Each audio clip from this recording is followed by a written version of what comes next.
Eh bien, bonsoir et bienvenue à la première séance du Conseil 2011.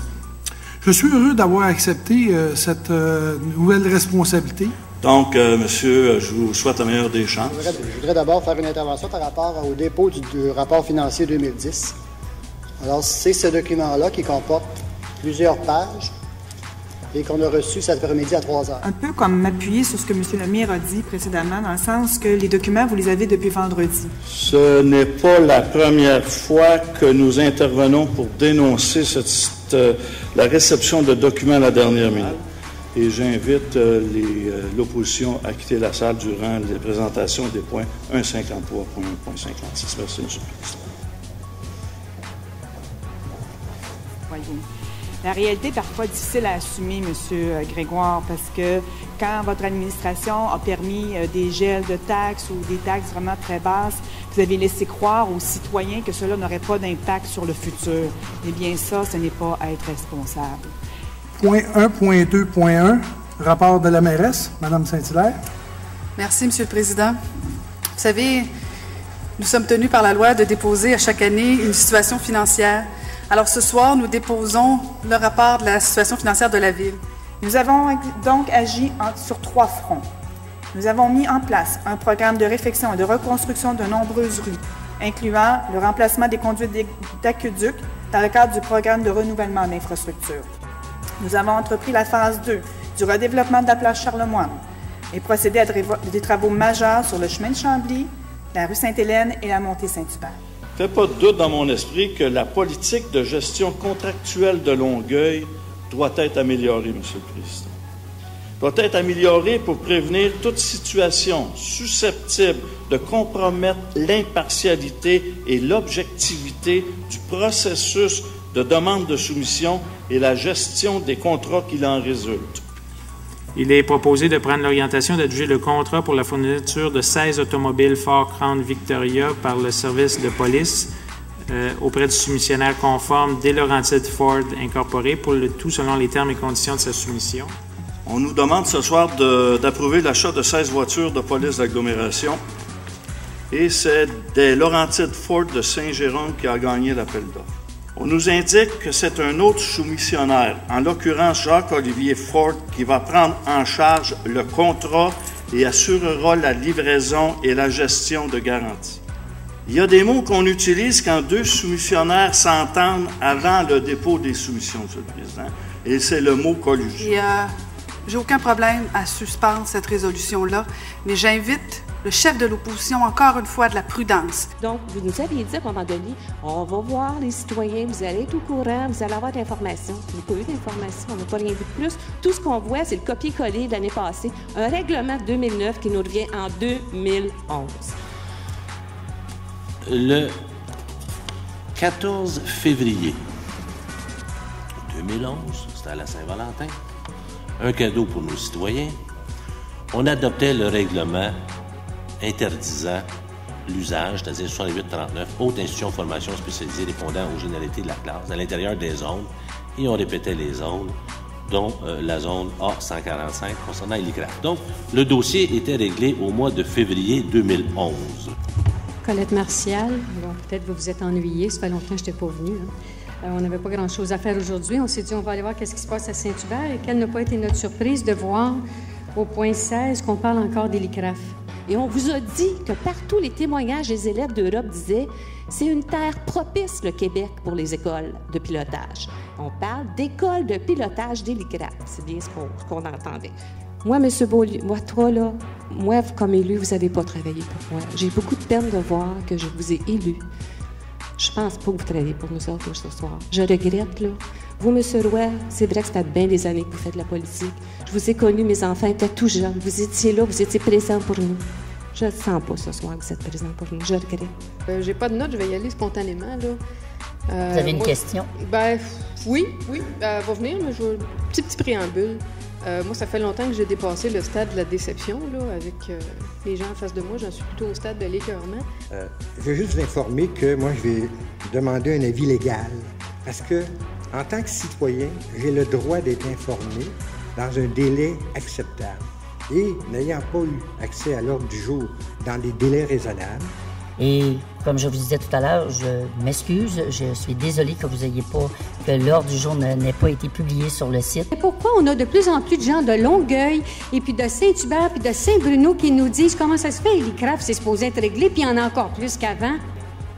Je regarde ça, calcule vite, à l'œil, me donne entre 3,5 et 4 fois de plus la superficie.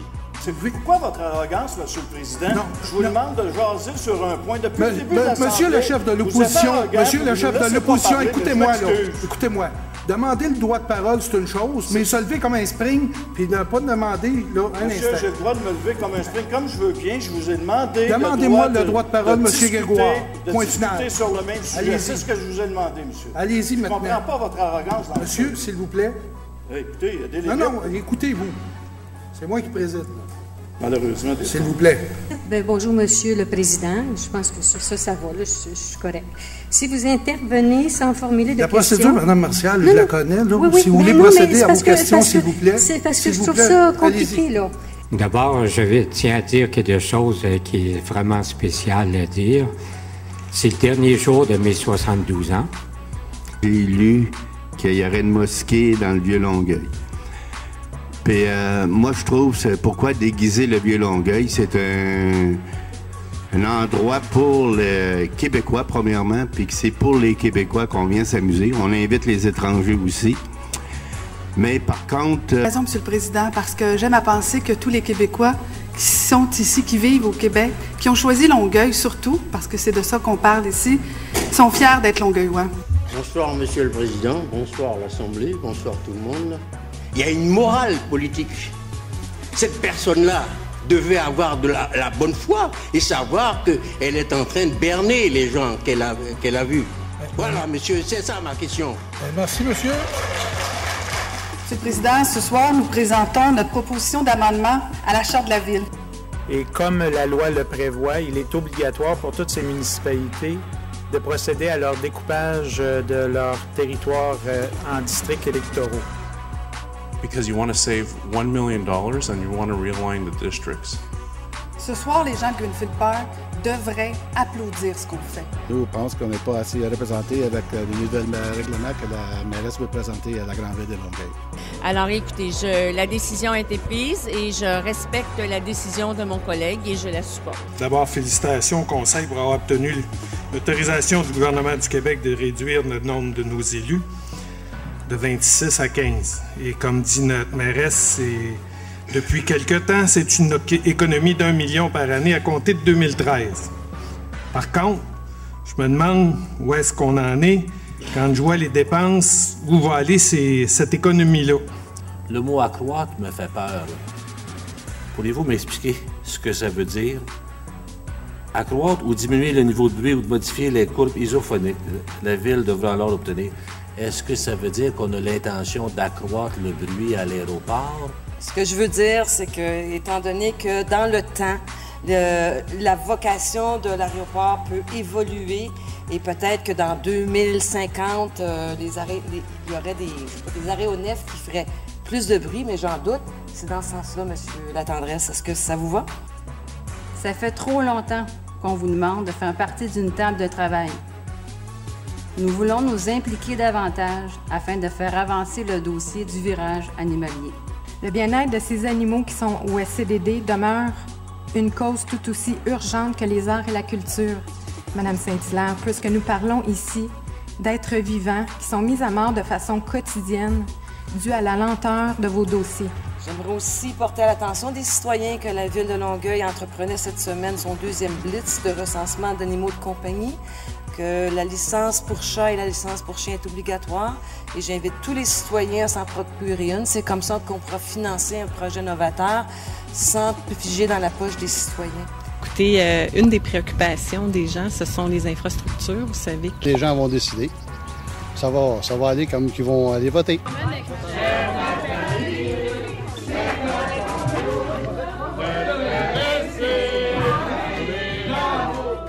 On connaît les politiques du NPD. Moi, je veux pas dire on est ils sont anti-Québec, etc. Mais dans les faits, les politiques qu'ils proposent ne vont pas dans le sens des intérêts du Québec. C'est un parti qui est très centralisateur. Alors moi, je regarde le fond des choses, au-delà des des promesses durant une campagne. Donc, on va avoir une orientation pour tous les nouveaux députés. Donc, on est quand même beaucoup, mais moi, chacun, on a individuellement une rencontre pour pouvoir nous habituer à tout ce qui est rouage politique du Parlement. Parti qui va travailler pour tous les citoyens, citoyennes canadiennes et québécois et québécoises et canadiennes aussi et canadiens. Ce premier débat, je vais inviter Yves Moret, qui est président du conseil d'administration du Conseil local de développement, le CLD, de l'agglomération de Longueuil. Écoutez, on a sur la Rive-Sud un constat de réussite qui est fort intéressant à plusieurs chapitres. Mettons en place une structure qui va permettre aux organisations de développement économique d'informer les élus. Donc moi, j'ai trouvé intéressant l'approche de M. Spencer de dire, écoutez, les élus, là, faut qu'ils se prennent en main, il faut qu'ils prennent le développement économique de la grande région en main. Plutôt que de simplement dire qu'il faut prioriser notre région ou quoi que ce soit, si on a des enjeux précis à débattre, à défendre, qu'on soit à l'opposition ou au gouvernement, c'est plus clair. Il y a une voix, c'est loud and clear. On entend très clairement et c'est à nous d'aller le chercher. D'avoir notre région administrative. Je sais que c'est pas la première fois qu'on en parle, mais là, je pense que le fruit est mûr. Tout le monde en parle, comment c'est important. Si on veut compétitionner... C'est sûr que l'aérospatiale en est un. Non seulement parce qu'on a un aéroport, puis on a des infrastructures, puis on a Pratt & Whitney, puis Aerodeftek. Boeing prévoit que le trafic aérien augmentera de 5,1 % jusqu'en 2030. Comme vous pouvez le constater, en grosses lettres, c'est quand.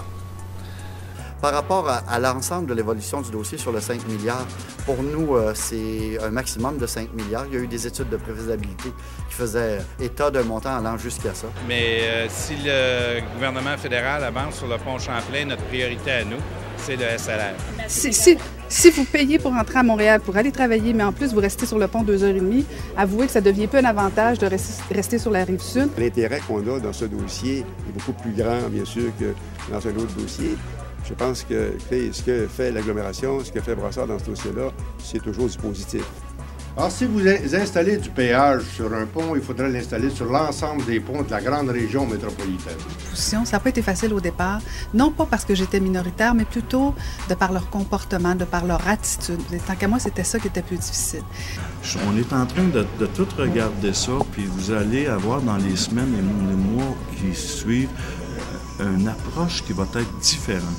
Dans les prochains mois, évidemment, il y aura un vaste débat au Québec pour choisir le prochain gouvernement. Ça risque de se jouer entre le Parti libéral, le Parti de la coalition Sirois-Legault et le Parti québécois.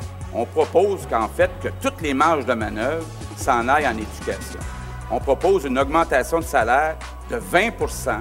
C'est beaucoup d'argent, 950 millions, mais on pense que c'est le meilleur investissement qu'on puisse pas faire pour des raisons sociales, culturelles et économiques.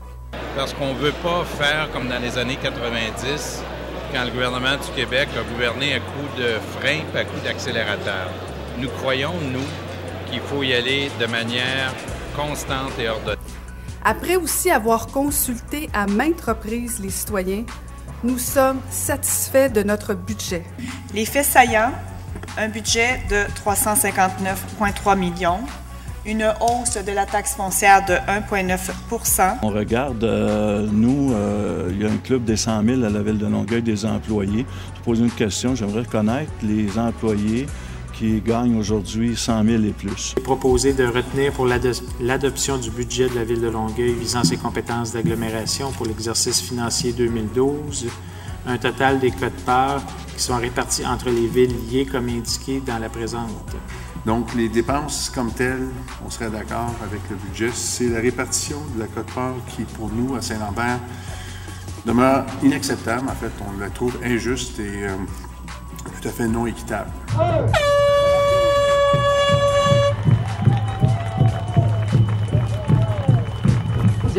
Mesdames, Messieurs, bonjour. Je vous remercie d'être des nôtres pour cette belle édition de notre 10e anniversaire du Festival Métiers et Traditions de Longueuil. Le plus grand rassemblement de savoir-faire traditionnel au pays. Mais je suis vraiment impressionnée par la fresque que vous avez vraiment réalisée. C'est une nouvelle approche. Chacun de nous y gagne. toutes mes félicitations et 1000 fois merci, merci, merci. Vous êtes extraordinaires. C'est un projet extraordinaire. C'est la preuve qu'on peut faire des efforts concertés avec les citoyens, les organismes et les jeunes. Ils ont besoin de s'exprimer et je pense que c'est la façon de le faire. C'est en les sensibilisant qu'on va réussir à les sortir de l'illégalité. Je dirais le dialogue avec les jeunes est vraiment fort et est vraiment bon, le pont qui se crée, à cause justement qu'il y a un langage qui est proche à notre génération.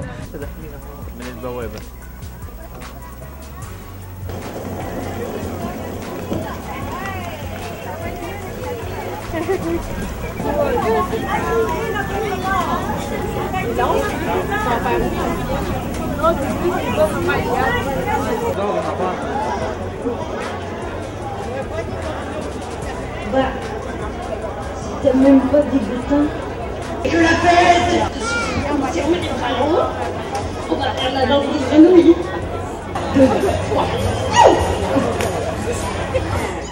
Athlète de l'appel, de la louche et des ustensiles. Maintenant, place à mon grand ami Bob Lacuillère.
That's the old fashion. Now we must be Buddhist. We must be Buddhist with full of knowledge about Buddhism.